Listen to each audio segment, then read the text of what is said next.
So thank you everyone for coming. I see many familiar faces here. I hope you can all hear me.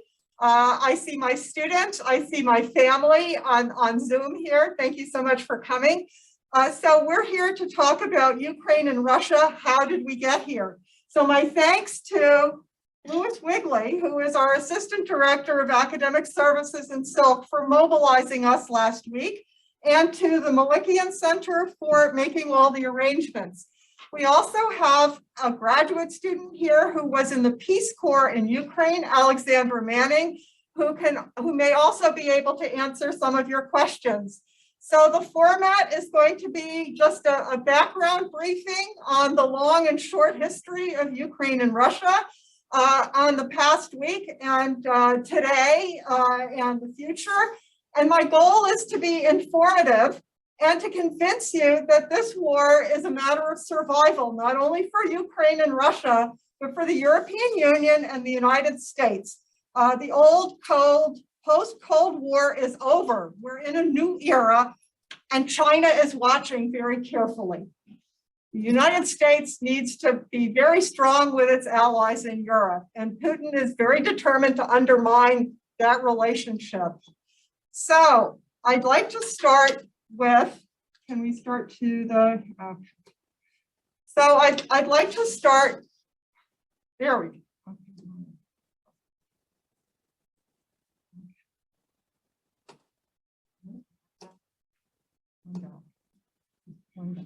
I'll do that. Okay. I can't, okay, there we go, okay. So I'd like to start with a tribute to ASU's beloved Mark van Hagen. I wish he were here. I wish he were giving this talk. He's a military historian of Russian, Ukrainian, and Eurasian history. He was a professor at ASU and much beloved by Ukrainians around the world. He was a professor at the Ukrainian Free University, which was founded in 1921 and continues in Europe. So I was his student at Columbia University. He was my professor of Soviet history. It was Soviet history at the time. And we were fortunate enough to be colleagues at ASU. It's thanks to Mark van Hagen that ASU's Critical Languages Institute in the summer teaches Ukrainian. If anyone here is interested in studying Ukrainian, we offer that thanks to Mark van Hagen. Historians don't grow on trees. We have many experts today in Ukraine because federal funding shifted to Ukraine 30 years ago in the 1990s at the end of the Soviet Union. And so I partly want to use this talk to make a plea to ASU to hire another Ukrainian historian as soon as possible. So ASU also has an important alumna. It's going to take a little time. Okay.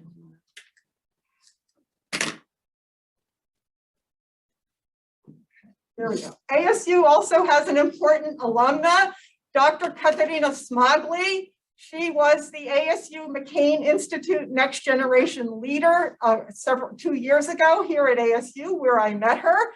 She's the former director of the Kennan Institute in Kiev in Ukraine and a historian, and she is now in the Ukrainian Foreign Ministry at the embassy in DC. And so I'm in contact with her. So if we can have the next slide. How did we get here and where are we? So I'm going to start with the immediate background of the last 10 years. So there were protests in 2013. They were called the Euromaidan. There is a film, a documentary film, an excellent film after this presentation about these protests that I encourage you all to stay and watch. And this began because the President Viktor Yanukovych suspended preparations for signing a European Union association agreement, and he was forced to flee to Russia. A month later, in Crimea, in March of 2014, little green men appeared, and Russia took over Crimea in an illegal annexation. And so this was the beginning, well, the continuation of hybrid warfare against Ukraine by new means. Next slide. So that warfare in Ukraine, and which extended into the eastern regions of the Donbass, Donetsk and Luhansk a couple of months later. And it was overseen by Russia's new Minister of Defense, Sergei Shoigu. And the successes of these operations has led Putin to rely much more on his military than on the Federal Securities Services, the former KGB, now the FSB.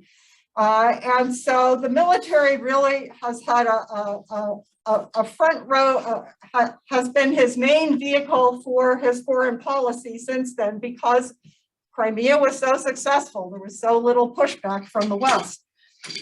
So at the same time, in 2014, the flight MH17 from Amsterdam was shot down. And so the Dutch became involved, and I am Dutch, and so I have followed this very carefully. And the Dutch had a long investigation that only ended a year or two ago, in which they determined that, in fact, it was Russian military that had shot down their airliner. So now we move on 5 years, and we're in 2019, and Vladimir Zelensky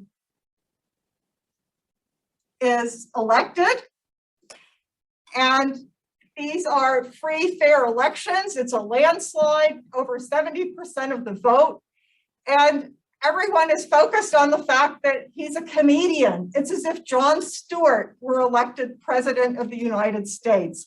It's hard to imagine. And what we didn't really think about so much was who actually was Zelensky? Who is he? And we're seeing in the last few days that he is not at all who we have assumed he is. So he has there are several things that are very important to know about him. He is a native Russian speaker. And so those of you who are studying Russian, he put out an appeal to the Russian people in beautiful Russian. And it's important because there's an arrow on the map there. He's from the eastern region, and that is the region with more Russian speakers and people more favorable to Russia. But because Zelensky is one of them, he's been able to bring more of these Russian speakers over to the cause of Ukraine. He is also he was a law student. He has a degree in law, so not unlike many of our politicians. So let's continue. Shortly after coming into office, never having held elected office before, he has an extraordinary test of his statesmanship. The United States Congress approves hundreds of millions of dollars of military aid for Ukraine, which President Trump holds up. And he holds it up because he wants a favor from Zelensky. He wants Zelensky to interfere in the upcoming American elections by finding dirt or having a corruption investigation of now President Biden's son, Hunter Biden. When Zelensky finally meets with Trump at the UN, you can see from the picture, I think the only happy part of that picture are the flowers in the middle. So let's continue. This phone call leads to the announcement of impeachment proceedings against President Trump. This was only a little over 2 years ago, and it feels like a long time ago. So Adam Schiff explained why the US supports Ukraine during this impeachment trial. And just as, again, I'm going to try and explain why we support Ukraine and why it matters so much.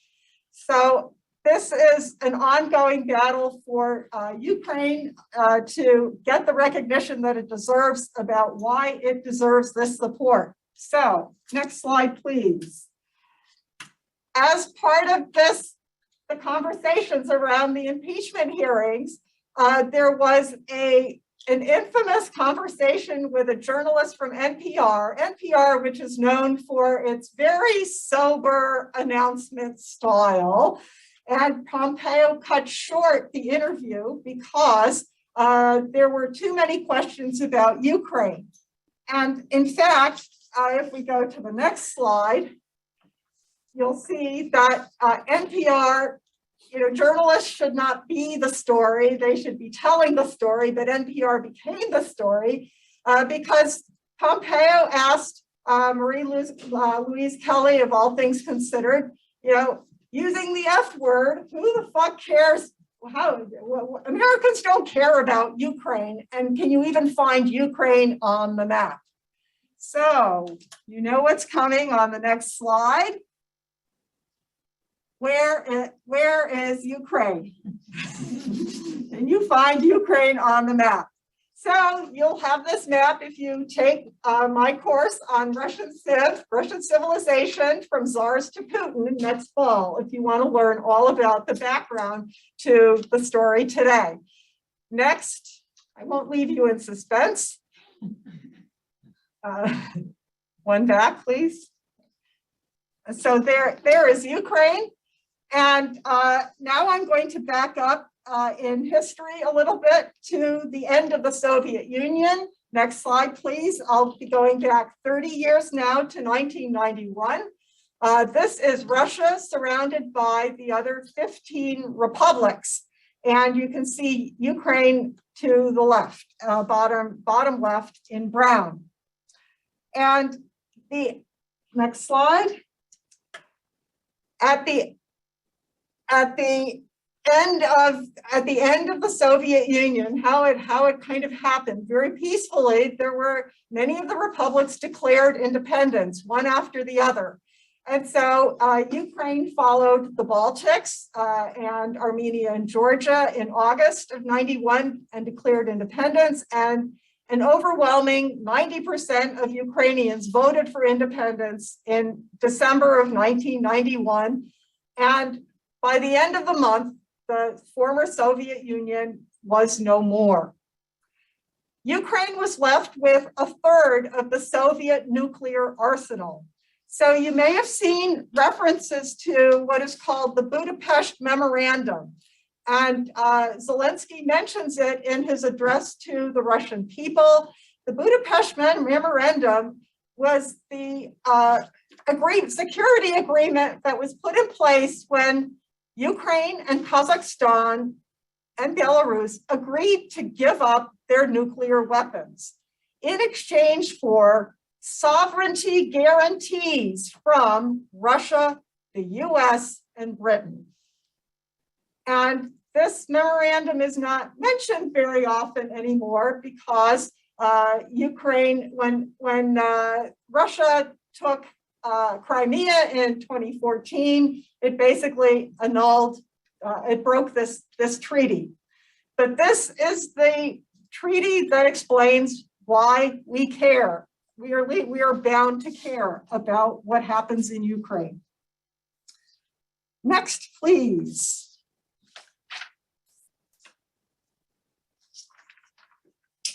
So, since the taking of Crimea, and in fact, since the end of the Soviet Union, slowly but surely, Russia has been engaging in various forms of hybrid warfare.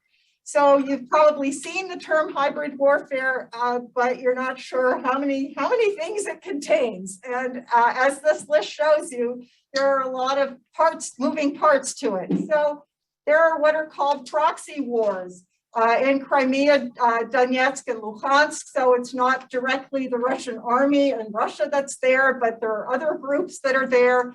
Russia fought a war in Chechnya, and so there are very seasoned Chechen fighters who are sent in. There's a group called the Wagner Group that is a mercenary group that is sent in. So these are proxy wars by people who are fighting on behalf of Russia, but it's not the Russian army. Energy supplies are disrupted through pipelines. There are cyber attacks to disrupt the energy and government sectors. There has been an ongoing disinformation campaign to depict Ukraine as a failed state. And there is election interference from which we in the United States suffered. So as you can see, hybrid warfare covers a lot of ground. Next slide, please.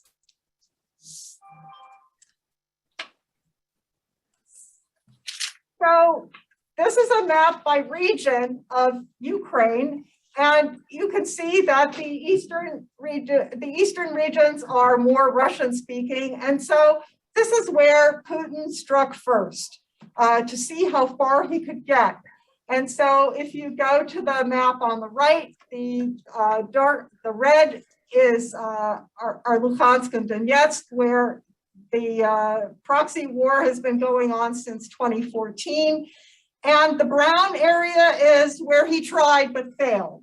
And he had hoped to go all the way through to Odessa, but he was pushed back. And one of the reasons he tried to go as far as he did is because if you look at the map on the left, Crimea was not connected to the Russian mainland. A bridge was built over the channel between the Sea of Azov to the north and the Black Sea to the south. That bridge took a number of years to build and very, very expensive. It's also a train bridge for the shipment of goods. And so one of the reasons that Putin is waging this war is because he needs a land bridge to Crimea, which would make his life a lot easier. And Crimea doesn't have any water. And so you see the nice blue water kind of coursing to the south. That's the Dnieper River. And so there's a canal leading from there to Crimea, which needs that water. So Ukraine controls that canal. Next. So these are areas where Russia is conducting hybrid warfare. We see to the south, southern Ossetia and Abkhazia. These are Georgian territories. There's also a territory between Armenia and Azerbaijan, Nagorno-Karabakh, where Armenia and Azerbaijan have fought, and Russia has been asked, was recently brought in to keep the peace. And then to the left, you may not see it, but you can next to Ukraine on the west, there's Moldova and a region called Transnistria. Transnistria is another proxy war area. So it wouldn't surprise you, I think, at this point to know that Georgia and Moldova would both like to join the European Union and NATO in some form. And so with these proxy wars, what Putin has done is basically put in a poison pill so that they cannot join, they don't have sovereign borders. So there is no question of Ukraine joining NATO. It's simply not, it's not technically possible. And Georgia's hopes and Moldova was finally able to put in a European-leaning prime minister, president, but that Moldova is also engaged in ongoing struggle. So this gives you some idea of how all these little proxy wars everywhere function and why they're important. And this is the main reason why so many people thought, there's not going to be a full-out war in Ukraine because Putin doesn't need one. What he's done in Luhansk and Donetsk is enough to make sure that Ukraine is never a member of NATO. Next slide, please. You've heard a lot about Russian gas and oil. So this looks like a circulatory system map, and in fact it is. This gives you some idea of how how Russia depends on its oil. It uses 30% for domestic, 60% are exports, and it comprises 30% of Russian GDP. So Russia is the type of economy that basically produces raw materials. So the other, there are nickel, so other aluminum, and also wheat. It turns out a good deal of wheat, as we've begun to realize. So Russia is able to produce oil at about $40 a barrel. It can balance its budget at $60 a barrel. And so unfortunately, the current war is simply increasing the amount of money that is flowing to Russia from Europe. So next map, please. So this map gives you some idea of how how gas and oil get to Europe, and they go via pipelines in Belarus and Ukraine. So Ukraine gets transit fees for this gas, and the Russians decided that to make their politics, their gas and oil politics, a little simpler, so that they would have more control over Ukraine, that they would build pipelines that bypass Ukraine to the north and to the south. So you have South Stream at the Black Sea, and you have Nord Stream, which goes to Germany underneath the Baltic. And South Stream is operational. It was originally supposed to go to Bulgaria, as you see on this map, and instead it goes to Turkey. And so the point of those two pipelines is to deny Ukraine a good deal of money that is important for its budget, and also allow Russia to control how much gas and oil Ukraine get. So you see how, so there's been a lot of politics with the Biden administration has done everything possible to get Germany to basically not certify the Nord Stream pipeline, and Germany finally agreed to it at the end of last week. So that option is now off the table for Russia. And you can see on this, at the bottom of this slide and on the next slide, how dependent each of these European countries are. So here, the darker blue countries are very dependent. So it won't surprise you to know that Russia uses all its political influence in the Baltics to make sure that the Baltics cannot move to renewable energy, that they are forced to buy their oil and gas from Russia. You can see also that Hungary, which is has been very supportive of Putin, depends very heavily on gas and oil. So Russia was also busy with Ukraine trying to negotiate offshore drilling from off of Crimea. So Crimea turns out to have two strategic, is important strategically for Russia for two reasons. One, there is a military port there, Simferopol and Sevastopol, and then there is also the oil and gas rights off of the shore, offshore. Next, please. Oil and gas are also how corruption works and how influence works in this whole region. And it all has to do with Russia selling oil and gas to countries at below price, and then they turn around and sell it at a higher price to the West, and they keep the difference. And that difference is used to fund corrupt politicians and to build the fortunes of the oligarchs. And so Ukraine has, as you can see from the table above, Ukraine started out as more corrupt than Russia in 2015, if you can believe that's possible, and they've switched places now because Ukraine, with a lot of help from Western organizations, has been trying to reform its tax and collection systems and to deal with the corruption that has been caused by the oil and gas industry. And so their gas industry now has profits instead of huge losses, right, with money being siphoned off to Western bank accounts. They also have an anti-corruption bureau, and they have a court, an anti-corruption court that went into effect recently. Next slide, please. So why is Ukraine important to Russia?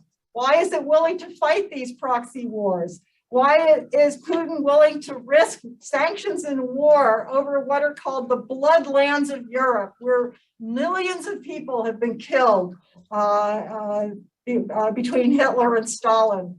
And why can't Russia imagine itself without Ukraine? Next slide.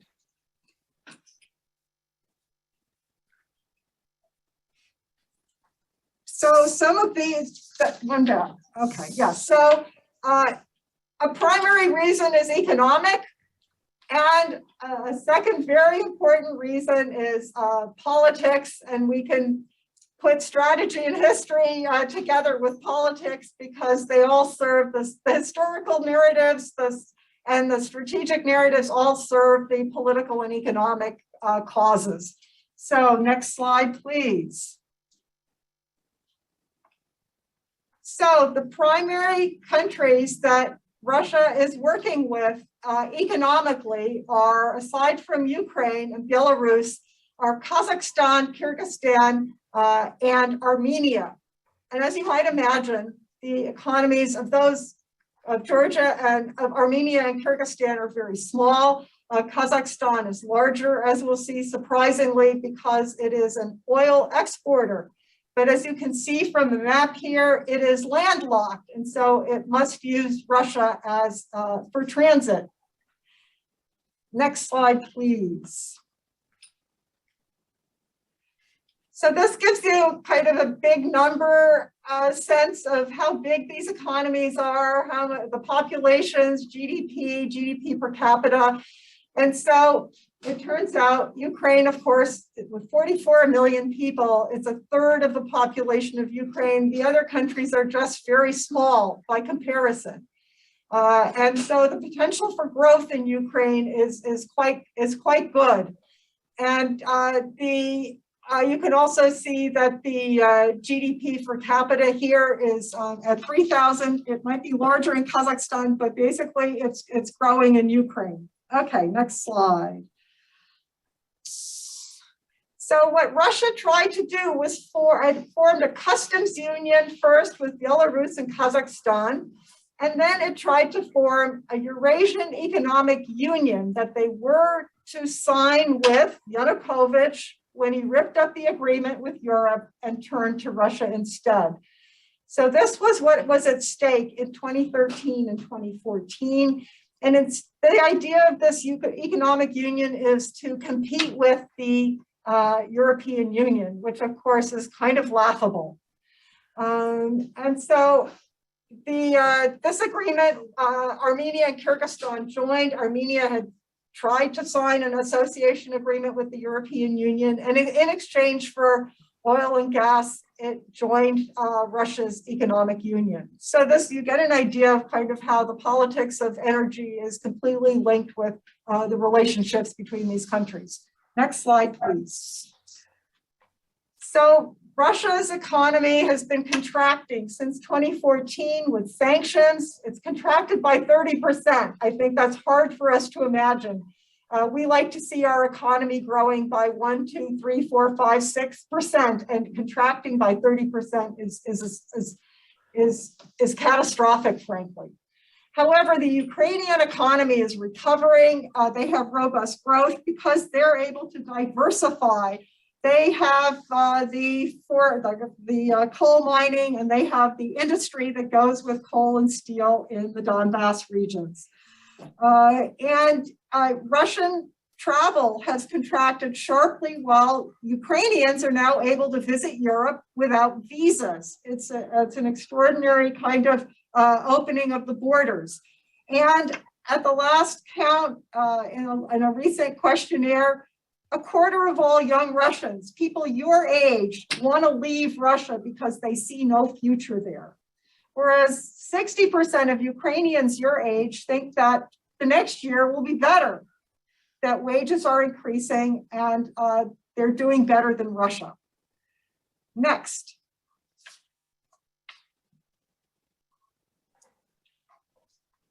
So this slide gives you an idea of what's at stake in Crimea. There's the Black Sea Fleet in Sevastopol. There are the oil and gas possibilities off the coast of Crimea.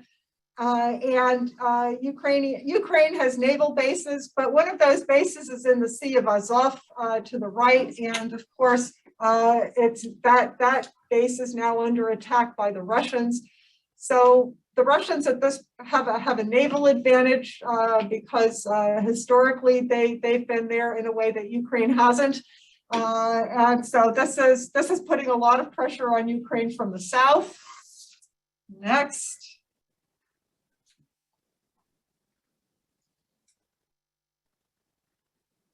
So now we come to domestic politics.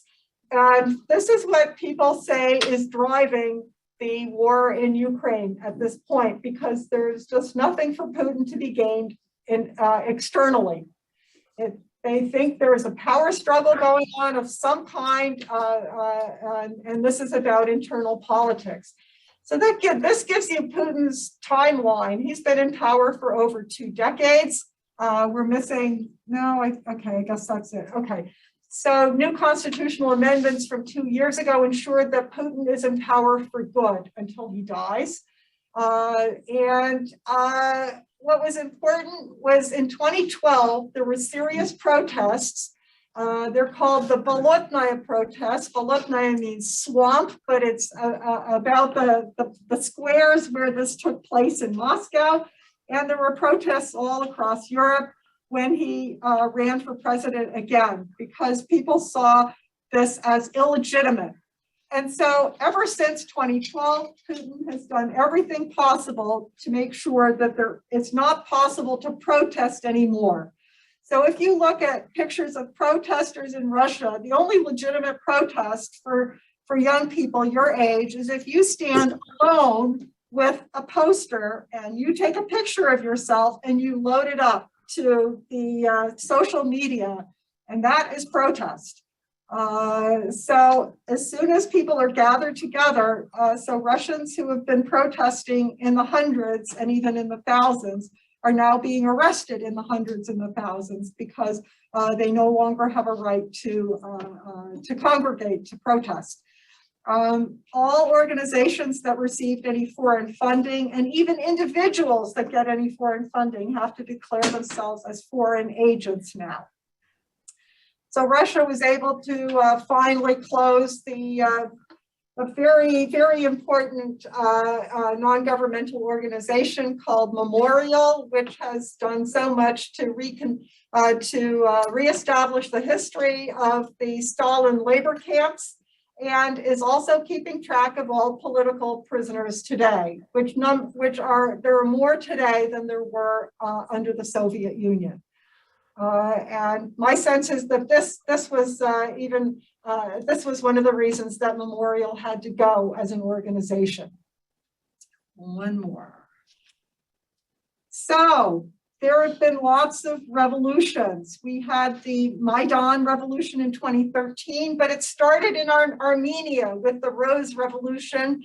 So these are called the color revolutions, right? There was the orange one in Ukraine, one in Kyrgyzstan in 2005, the 2012 that I mentioned to you in Moscow, in Russia, Euromaidan.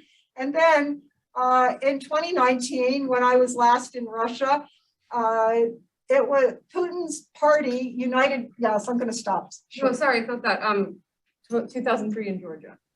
2003 in Georgia? Yeah. Okay. Shevardnadze. Oh, I missed that one. Sorry. Oh, I've got the wrong. No, that's okay. I've You got put a lot of things together very quickly. Yeah, no, I'm sorry, accurate, but just pointing sorry, out. but good. Velvet Revolution in Armenia starting in 2018? 2018, I think. 2018 or 2019. Right. So that's kind of in there, but yeah, 2003 was Georgia. So in 2019, however, Putin's own party was trailing so badly in the polls that his candidates began to run as independents and to have no party affiliation. And they made sure that any people from any other parties were not able to get onto the lists for voting. And so this is where Alexei Navalny comes in. Navalny, who was poisoned in the summer of 2019, 2020, and evacuated to Germany and then returned last January to be arrested immediately and put on trial. So what Navalny did was put together a voting app that allowed people to do what he called smart voting and to unite behind candidates, any candidate who could beat the United Russia candidate. And it was a successful strategy. And so he had to be put away. So one more slide. So this is, now we see the maps that you were seeing in the papers. This is what the war looks like. These are the major cities that are at stake. And so now we are this is only since Thursday. And since Thursday, the European Union and the United States have managed to get themselves onto the same page to pass sanctions on a scale that they have never been passed before against Russia. These are the same sanctions that the United States has been using against Iran. And that's why everybody they knew what the playbook would be, and the question was whether they could do it. And Putin gambled that they couldn't. So it is a true feat of diplomacy on the part of the Biden administration and of the European Union that they were able to pull this off. So sanctions, military. So I'm just going to kind of review the sanctions, and then we're up to the present, and then we throw it open for questions. So there are military sanctions. So that means that that Russia no longer has access to Western technology. I read with disbelief that we basically have sold the Russian military much of their hardware. It's awful to realize that we're responsible for their military, but they're going to run out of spare parts very soon. And so their hardware will be grounded. At the same time, governments in European Union are providing military aid. And this is huge. So next we go to, you probably have heard about SWIFT. So we go to the economic sanctions, and this is really where they have done more than they have ever done before. So they have sanctioned individuals and they have sanctioned companies. But now SWIFT is the system that is used to clear payments internationally. And there are some alternatives to it. Russia has developed a kind of variation, and so has China. But basically, all these countries rely on the SWIFT protocol to do transactions. So why was this such a problem to get to yes in the European Union? Because this is how payments for oil and gas are processed, right? So they've had to think, they were talking about carve-outs, because oil and gas prices in Europe have gone up by 400%. I mean, if you have a gas bill that's $50, it is suddenly $200 and $250. And oil and gas are much more expensive in Europe than they are here. So there are people with monthly bills of $1,000 for oil and gas. So this is what we're asking the Europeans governments to swallow and pay for in some way to get the job done right now. So what you've also heard that the Russian central bank has been isolated from financial markets. And this is hugely important because that is where this is where the money goes, and this is where the sovereign wealth fund is located. So it all has to do with where the money is. So Putin did everything he could from 2014 to build up his sovereign wealth fund from 300 billion to 600 billion in order to withstand all economic sanctions. But that money is in Western banks. The Russian central bank is holding that money in Western banks. There's only 12 billion of dollars and euros in Russia. So the first step today is what the Russian central bank did is it required all companies to turn in their dollars and euros in exchange for rubles. And of course, the ruble has depreciated by 100%. So Russian commentators on the radio were already saying, well, today we're Iran and tomorrow we'll be Venezuela. That is with massive inflation and a completely failed economy.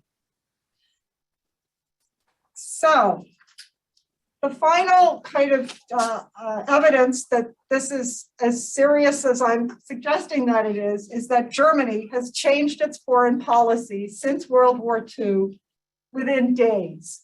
And Putin gambled that that would be very hard to do for them because Angela Merkel, who had a direct hotline to Putin and could speak to him in Russian and in German and understood him better than any of us, has stepped down. And so we have Scholz, a new prime minister, and he's ruling in a coalition government. So he's a social democrat, he's ruling with the Greens, and he's ruling with the business interests. So it spans the whole political gamut. And Putin gambled that he wasn't going to be able to act forcefully, but they have understood that it's now or never. So they have stopped the Nord Stream 2. They are building liquid natural gas terminals so that they can get their gas from elsewhere. And they have increased their defense budget. So Germany is going back to its leading role in the European Union and in NATO as a military power with France. And they're sending their military equipment to Ukraine, which they had said they had refused to do until a few days ago. So that's where we are today. And questions. You must have many questions. And if you have questions, if you're on the chat, put your questions in, and David Brokaw here will keep track. Yes. So and I'll repeat questions so that everyone can hear. So with these sanctions, so are those countries that were on that slide that are, obviously you talked about Germany, but those other ones like Hungary, and I don't remember the other ones that are quite dependent on Russian gas and oil, are they not getting any gas or oil now because of the sanctions? I don't know I have no idea how that is playing out. This is all happening in the last 24 hours. So maybe somebody else is keeping up. I've been trying to keep up today. I think we're all trying to keep up, but this is obviously the Biden administration and European Union has been going to all the countries that produce gas and oil to see where there's any excess capacity. And of course, so European reserves are down to 30%. They should be much higher, but America has good reserves. So the question is how to stop Putin now. And, if we could stop him, in the next few weeks, then this isn't a long-term problem necessarily. Yes. So you mentioned China. I'm assuming that China's closely following the situation Yes. as they mirror it with Taiwan. I know China's been sending out sub and aircraft over Taiwan over the past few weeks. Do you have any information or how this relates back to that, as you mentioned in the beginning? Yes, so the question is about the role of China. So Putin visited China very publicly right before the Olympics, and they signed agreements. So basically, Putin has found a market for oil, gas, and wheat with China. But you can be sure that China has extracted a heavy price from Russia because Russia isn't coming with a strong hand, it's coming with a weak hand. China can help Russia evade Western banking sanctions because China has, their bank is full with our money. However, then China risks our sanctions. So this is what China, and there is pressure on China. There is an open letter from 5 prominent historians, Chinese historians, for China to step up to its international responsibilities for a world order that is benefiting them very nicely so far. Thank you. You're welcome. Yes, questions? If this doesn't get wrapped up in, in more of a short-term basis, is there a chance, and obviously it would be a terrible thing, but is there a chance of a Ukrainian surrender just to avoid more bloodshed and destruction to the country? Yeah, so the question is, if this doesn't end in the next few weeks, is there a chance that Ukraine will surrender in order to avoid the complete destruction of their country? At this point, I would say no. The support for Zelensky is unbelievable. And the support for him in Russia is high also. We have a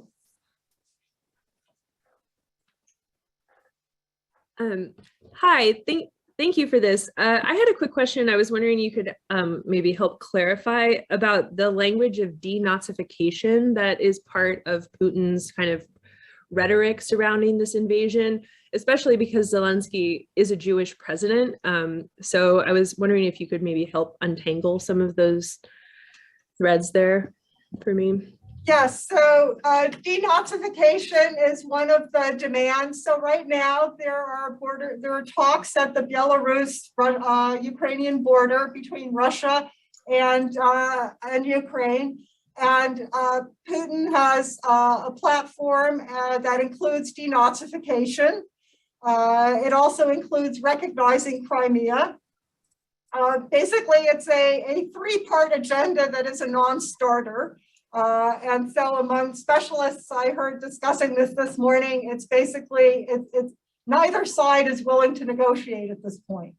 This is for show, but that's all these negotiations are always for show until something happens. So you have to have that process. So denazification is basically, the Russians have cast themselves as the victims of the Nazis one more time. But as Zelensky reminded Russians in his speech to the Russian people, the Ukrainians themselves gave up millions of lives in order to fight the Nazis. So the Russians are using the language of World War II, in which Russia was the victim of the Nazis, and they're now claiming that Russians again are victims of Nazis, but this is all within Ukraine. And it's kind of rich because the Russians being the victims is also part of an anti-Semitic narrative. The Russians are the victims of the Jews, and so without calling Zelensky a Jew, it's using the same narratives. Thank you. Louis. I have a question for Amanda. Alexandra, sorry. I know you've spent some time in the Ukraine. Yes. And could you tell us a little bit where you were in the Ukraine and the time frame and what you saw from the people there? Absolutely. And yeah, so I'll talk a little bit about my background too. I went to UW. I double majored in international studies and communication. After I graduated, Really loudly. sorry, after I graduated, I joined the Peace Corps and I went to Ukraine, but also my dad was attached with embassies, like when I was growing up in Hungary and Romania. So I spent like the summers there growing up. He still lives in Hungary. So I thought it would be like, close to home in a way.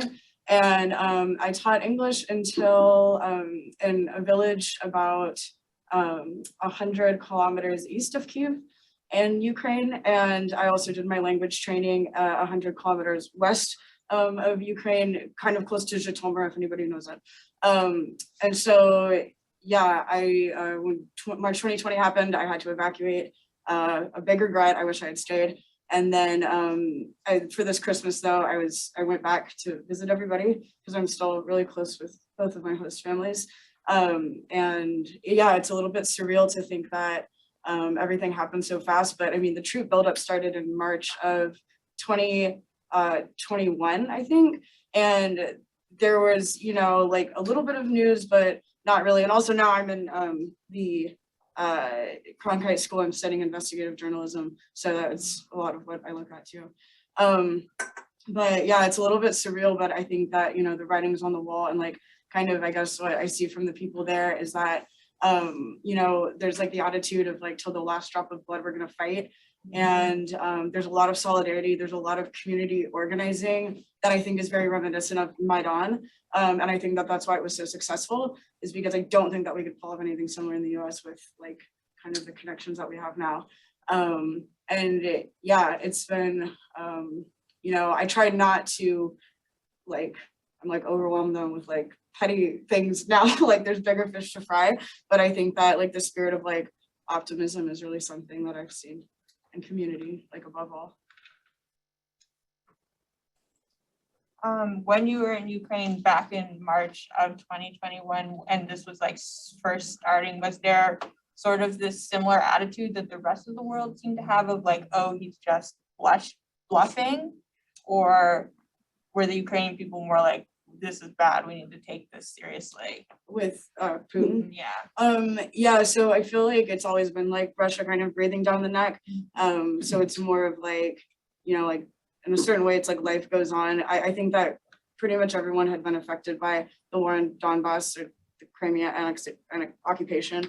And you know, down to the details of like, you go to like teach at a school and there's like a memorial for an alumnus who's died in the war, or you, you know, my host family fed the neighbors' cats because they had lost their son in the war and didn't like have the energy to do it. So it's like completely pervasive, and I think it almost becomes like, unfortunately, like very like normalized like background noise. If I was like, I don't know, I would really say too, I was like, if you want to know more about the like attitude, I would read Ukrainian news sources. I think that's the most important thing. Kyiv Independent, I think, is one of the best. Like it's like UKR Inform is also really great. These are all in like English too. And then there's like an open source one. I haven't looked at it quite yet, like in depth, but I've seen it kind of circulate. It's called Inform Napalm. And it's more of just like, you know, crowd gathering things, but there's a lot of good ones too. You can just like put in Google Translate. So Thank you. Hi, Emil. Hi, everybody.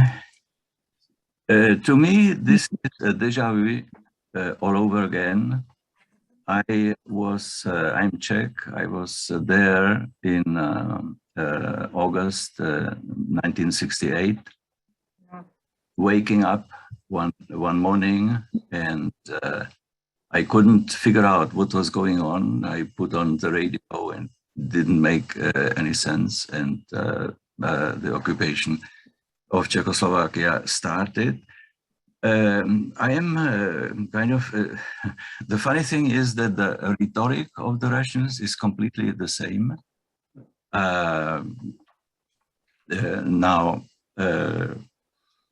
fortunately, they have met with more resistance there, but I think in a way, both our politicians back then and Ukrainians now have been a bit naive, thinking that they can do certain things under the nose of Putin and can get away with it.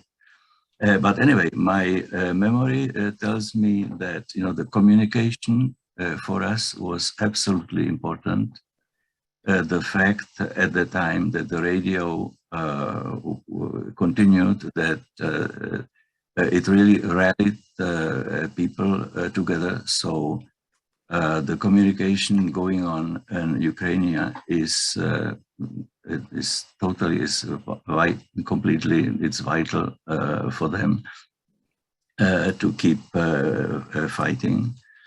I think that every day they resist, it's a day of victory for them.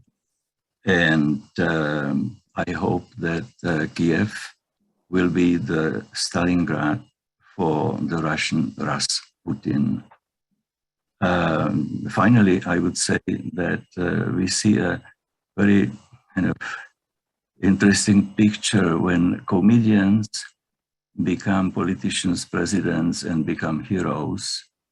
And on the other hand, when politicians, comedians continue to be comedians, but finally the heartening thing is that it seems that they try to emulate the good example they see before their eyes. So that's my memory and comment on what's going on.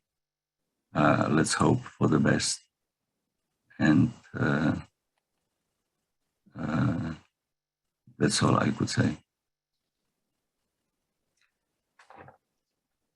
Just a few brief words on Belarus. So if we look at those maps, we see that most of the border, Russia and Ukraine share over 2,000 miles of border.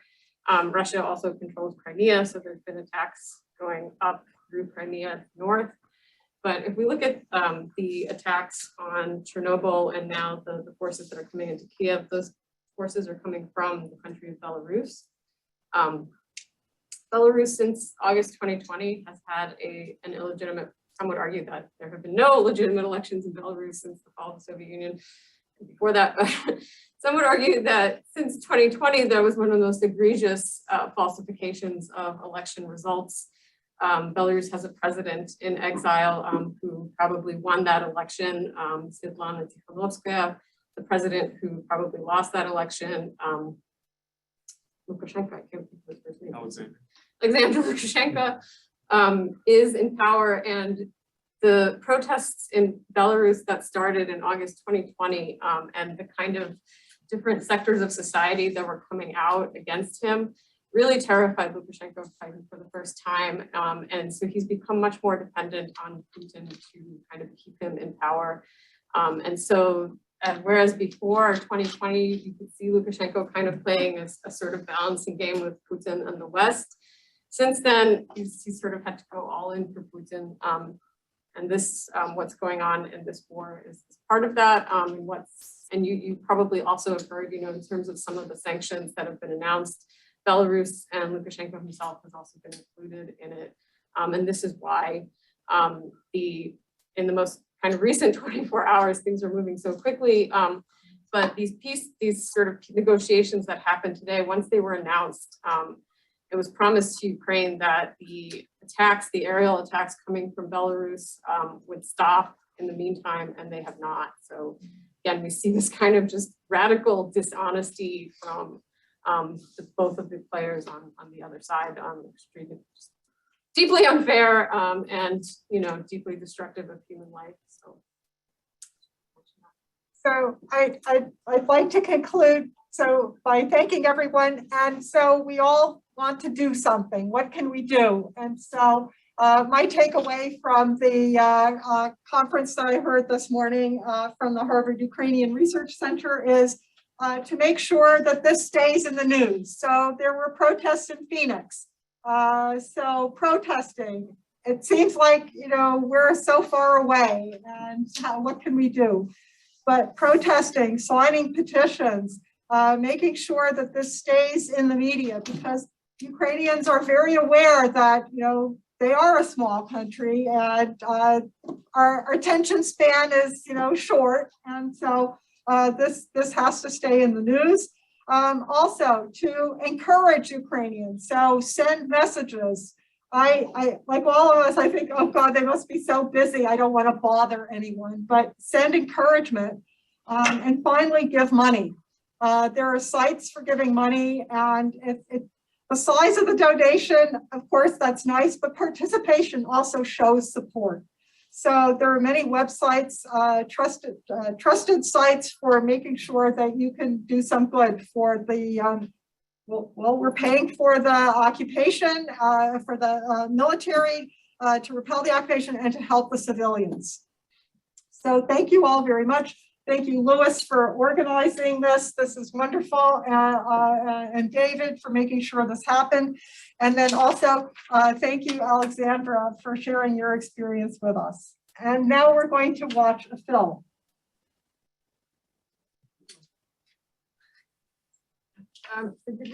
I had my hand up for a while, so I don't know if you can hear me. Can. Can? Yes, Yes, thank you so much, Hilde, for all this. I was trying to say something right after Emil, but for reasons I'm not going to go into, it wasn't all that easy. I just wanted to say a few things about Moldova and Transnistria, which you mentioned. There are about 400,000 Romanians who live in Ukraine. And if you recall the very flamboyant Zhirinovsky, his idea was to partition Ukraine among Hungary, Poland, and Romania, because the northern part of Romania, of course, is now part of Ukraine. You mentioned, Hilda, in your presentation, leader in Moldova. She's a woman, she's Maya Sandu, and I'm glad you did. She's very much like Zhirinovsky, and so are the people of the Republic of Moldova. So they are very worried about the aggression. They are familiar with what is happening in Transnistria. They know that the Republic of Moldova is next. yes. And one more thing that I want to add, we hear a lot about Western Ukraine as being part of the Livonian League and Catholic and all that, and that is only partially true. It's actually the Uniate Church, which is Greek Catholic, which is a very important glue of that community, and all Transylvania, like most of the non-Catholics of the Austro-Hungarian Empire, were Greek Catholics. So to that extent, I just wanted to make the point that when we talk about Catholics in Western Ukraine, it's always nice to make that distinction about the Uniate Church as being part of the Austro-Hungarian Empire, and the sense of gelling of those communities, of which Romanians are quite numerous, and of course the Republic of Moldova, very much so Romanian territory. Thank you. Thank you, Alana, who is Romanian, if you couldn't tell.